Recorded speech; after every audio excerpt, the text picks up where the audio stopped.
Hello, folks. This is your boy Jaime Toot again, once again coming to you with another Evil Dead or Ash vs. Evil Dead update. This is going to be on episode 4, and today I'm coming to you live right in the middle of a shopping center where people are walking around me, so I hope it doesn't distract too much. Thanksgiving is coming up, by the way. Happy Thanksgiving. You can tell it's almost Thanksgiving by the fact that there's a Christmas tree up right behind me. Anyway, so yeah, episode 4, El Brujo, I think, or was it just Brujo? In this episode, let me start off by saying this: it's another up-leaning episode. I thought the last one had a little bit of a breather take and everything, but this is the part where it picks right back up again, just a little bit, and. So, in this episode, Ash and his buddies are going to see a witch doctor known as Brujo, who's Pablo's uncle, and they're going here to seek advice on what to do next in their mission, which is to obviously go out and stop the Deadites. And so, in this episode, we have. Things get a little bit psychedelic. We have Ash doing this drug trip where he's supposed to be able to find his inner happy place, and inside himself he will find the answers and whatnot. We haven't exactly gotten to that point yet, so we'll have to see next episode what happens. But man, this episode was kind of freaky. They talk about things in there that again they're harkening back to previous stuff while keeping current at the same time, and that's great. The demon from the last episode happens to come back here. Great. It's great to see him again. I mean, I think he's going to be a regular here, and I wouldn't be surprised, you know. So, what works about this episode? Well, we find out a little bit more about Ash psychologically, and his vision of paradise is Jacksonville, Florida, which is funny because he's never actually seen Jacksonville, Florida. He was just planning to go to Jacksonville, Florida before Evil Dead 2 happened 30 years ago, close to 30 years ago now, I think, and changed his life forever. So in his mind, he's got this very picturesque vision of Jacksonville, Florida. I should say it's more of it's definitely just a postcard. You know, he's seeing Jacksonville, Florida from the point of view of a shipyard deck, and it's off in the distance, off in the sea, and it's got Jacksonville up in the skies, written in the clouds, right next to a wicked witch blasting smoke, I guess. So I guess this is a good episode, partly because not only is it harkening back to some previous material, but it's giving you a different side of Ash that you don't know. And for me, I completely forgot about the whole Jacksonville thing altogether. Oh, here's some kids. She's not walking over there. Yeah. Knew that was going to happen. So, yeah, I just have to say this was a good episode, and finally, yeah, they harken back to stuff that I had sort of completely forgotten about, and I'm a big fan of the second movie in the series, as you guys know. So how I didn't pick up on Jacksonville as a reference,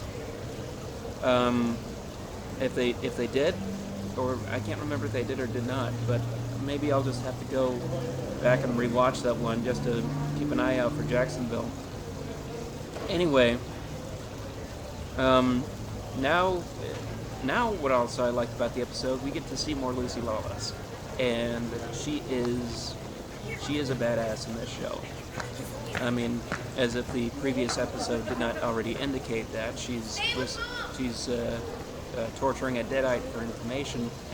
But apparently, after all these years, surprise, yes, she is the daughter of Professor Noby. Yes, she is the other sister that we never saw in the previous films, and her whole purpose here is finally explained. It's finally explained and examined a little bit. She's on a revenge mission because she believes for some odd reason that Ash purposefully summoned the Deadites just to kill all of her family, which, as we know from the previous films, is not true. But either way, she wants revenge, and that's why she's got this vendetta for him after all these years. And now that the Deadites are back and giving her clues on where to go, she's finally hot back on the trail of them.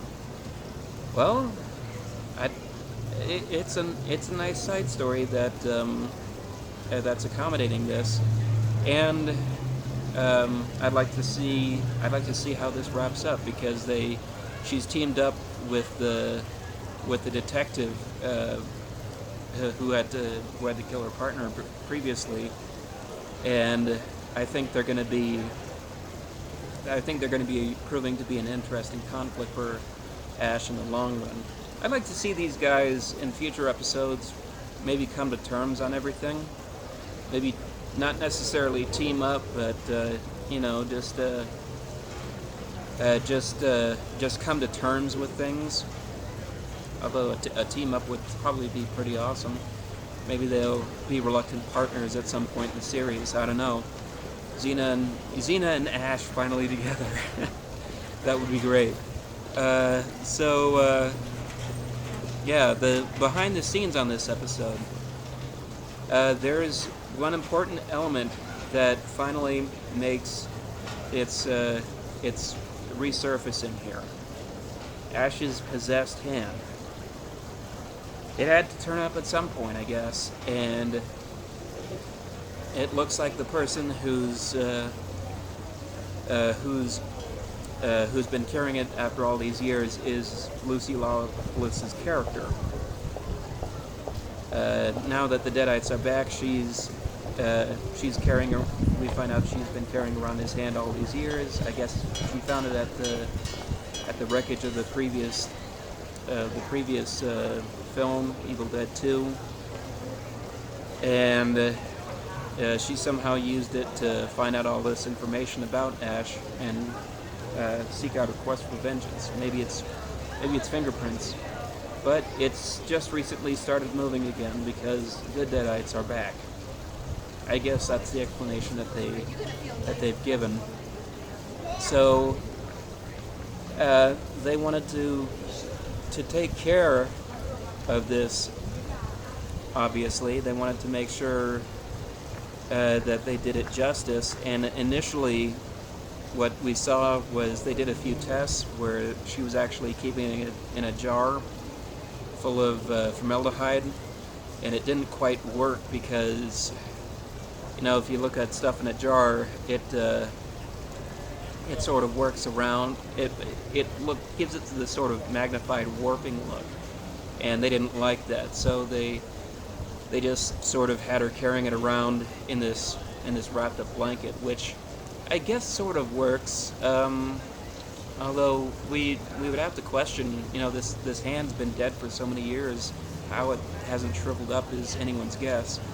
And maybe, I don't know, maybe because it's possessed, maybe because it wasn't quite dead at all to begin with. So I'm not gonna pick on the details. I'm just glad to see that Ash's hand is back, and maybe maybe it'll be good for a few jokes in the coming episodes. You know, it'll be there for some crazy gremlin style antics. So we'll see what happens.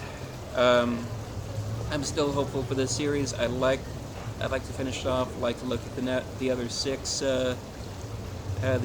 episodes. I can't wait, and I hope you guys enjoyed this. If you like this video, give me a like. Show your appreciation. Leave a comment if you want. Share it, and let me know where I should be video logging from next. If you have any other crazy ideas. That's all for now, and ciao for now, folks.